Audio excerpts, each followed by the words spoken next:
நம்ம எதிர்ப்பாற்றலுக்கு, சர்க்கரையை கட்டுப்படுத்துவதற்கு, புற்றுநோய் முதற்கொண்டு வராமல் தடுப்பதற்கு, மூளையினுடைய செயல்திறனை சரியா வச்சிருக்கிறதுக்கு, பிரசன்ஸ் ஆஃப் மைண்ட் நல்லா இருக்கணும்னா எல்லாத்துக்கும் இந்த ப்ரோபயோட்டிக் வேணுங்கிறான். வயிற்றில் இருக்கிற நுண்ணுயிரிகள் நல்லா இருக்கணுங்கிறான்.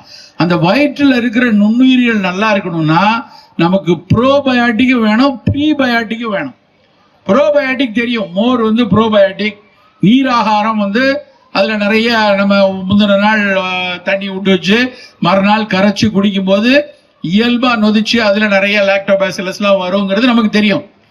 ப்ரீபயோட்டிக் அப்படின்னா என்னன்னா, குடல்ல இருக்கக்கூடிய பாக்டீரியாவுக்கு சாப்பாடு. நம்ம வயிற்றுக்குள்ள நிறைய நமக்காக வேலை செஞ்சுட்டு இருக்கு இல்லையா, அவைகளுக்கு கொடுக்கக்கூடிய சாப்பாடு ப்ரீபயோட்டிக். அந்த ப்ரீபயோட்டிக்கை எடுத்து படிச்சு பார்த்தோம்னா சாதாரண நம்ம சுக்கு காஃபி, நல்ல சீரக தண்ணி, வாழைப்பழம், இதெல்லாம் ப்ரீபயோட்டிக் சொல்றான். காலையில் எழுந்த உடனே நம்ம வீட்டில் சின்ன பிள்ளைல எங்க தாத்தாலாம் அந்த மாதிரி தோட்டத்தில் போய் இருந்தான்னா கம்பல்சரி காலையில் பல் துளக்கிற உடனே ஒரு வாழைப்பழத்தை கொடுத்துருவாங்க. அந்த வாழைப்பழம் வந்து அப்படி சாப்பிட்டுட்டு இருந்தோம். இன்னைக்கு வாழைப்பழத்தையே காணோம்.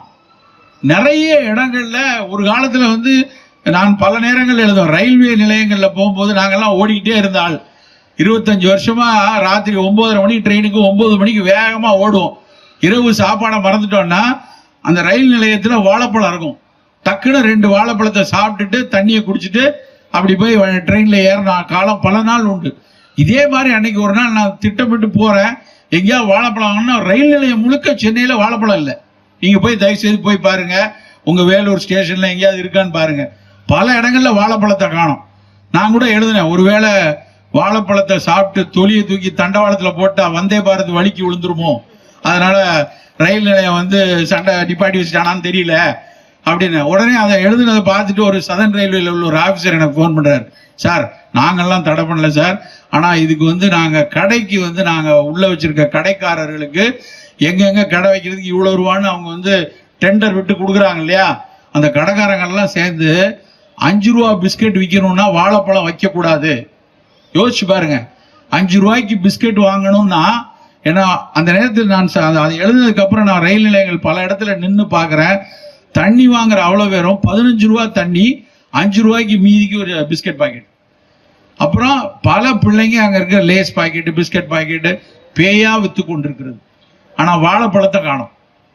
உலகத்தில் எங்க வாழைப்பழத்தை தொலைப்போமா? ஒரு நாள் நான் வந்து செங்கோட்டை வழியாக வாகனத்தில் அப்படியே திருவனந்தபுரம் வரைக்கும் ரயில் நிலையத்தில் போறேன். சரி, இதில் செங்கோட்டையிலேருந்து திருவனந்தபுரத்துக்கு சாலை மார்க்கமாக போறேன்.